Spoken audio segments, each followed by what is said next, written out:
When picking a real estate agent to work with to represent you on the purchase of your dream home, one of the things that most people forget to ask is how the agent is going to negotiate on their behalf. Well, that's what I'm going to talk about in this video, and we're going to start right now.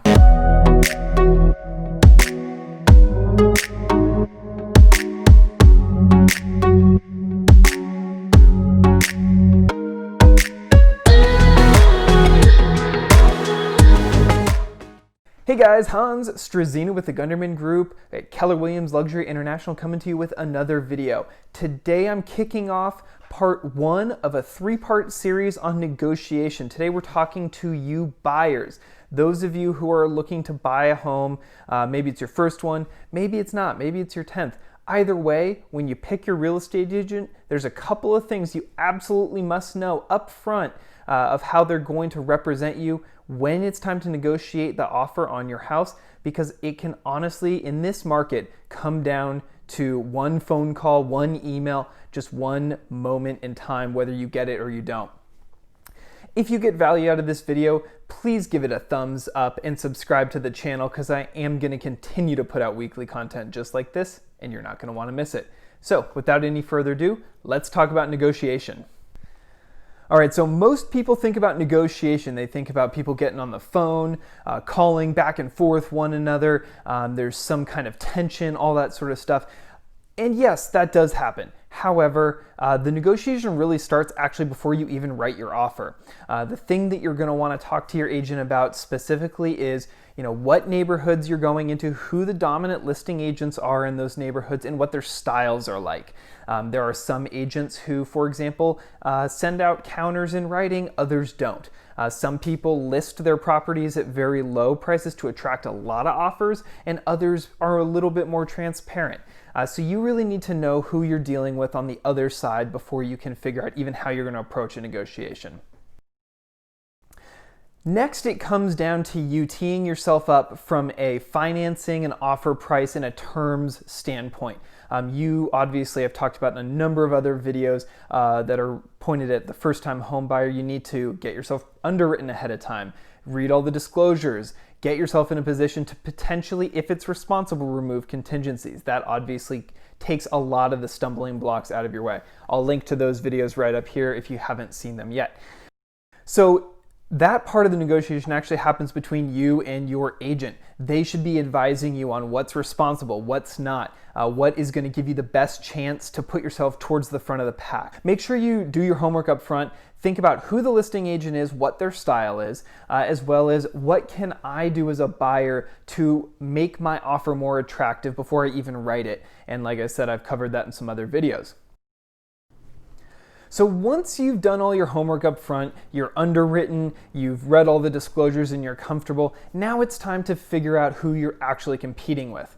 So it's important for your agent to find out the names of the other agents who are going to be writing offers against you. A very simple Google search, or obviously the relationship that your agent has with those people, should tell you a lot about their track record, about the types of buyers they represent, about the types of offers they write, how familiar they are with that neighborhood or not, etc., etc. So you can really try to suss out where the pecking order is going to come in here. Now, that is really critical because it will help you set expectations. If you're thinking there's going to be 5 or 6 offers and you know this agent on the listing side only really talks to the top offer or 2 or very rarely counters, you might need to come in with your very best and final right up front. However, if this agent is somebody who often likes to go back and forth and their negotiations drag out, you're maybe in a position where you can hold back just a little bit and then use another volley of money or terms or a timeline to leapfrog the next offer ahead of you. So make sure you do that research up front and make sure your agent knows what they're at, what questions to ask, and get you the answers so you can tee yourself up successfully. And finally, now we've done all of our homework, you've done all the diligence on the property, now you know who you're competing with, and now it's that moment that offers are due and you are going to go into negotiations officially. Oftentimes these negotiations can last a matter of moments. Sometimes it's one single phone call that lasts less than a minute to let you know where you're at and you have one shot to come up. Sometimes it's a drawn out back and forth. You need to know with your agent that they're asking the right questions, they're getting real answers, and they can read the tea leaves and the energetic that's coming from the other side. Because sometimes no information actually means an awful lot. So I will caveat this and say, on a case-by-case basis, it's hard to prepare before you're in it, but when you're interviewing an agent or talking to them about how to prep your offer, just have that conversation of what to expect, what they think is going to happen, and a sort of an A, B, and a C scenario of what they're going to do and how they're going to respond, so you guys know up front, hey, if they don't talk or call us back, we're going to do this. If they say we're in second or third, we're going to do that, etc., etc. Just make sure you have a game plan up front and your agent has your back on it.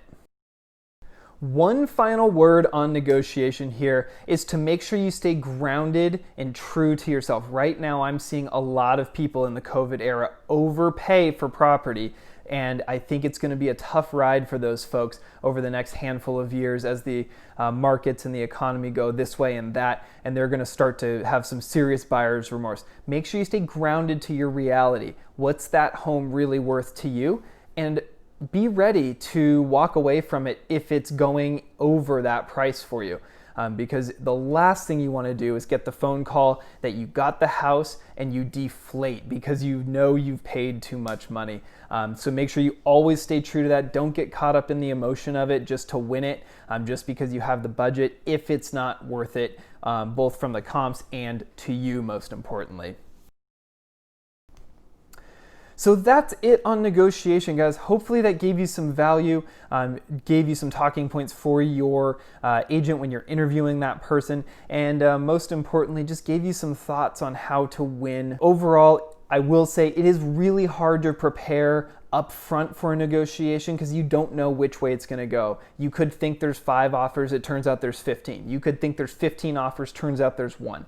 So you really have to be able to maneuver and pivot on a dime when real-time data comes in and falls in your lap. And honestly, having a plan up front and having some expertise and some relationships coming from your agent is a huge, huge value add. So make sure you understand what those are so you can prepare ahead of time.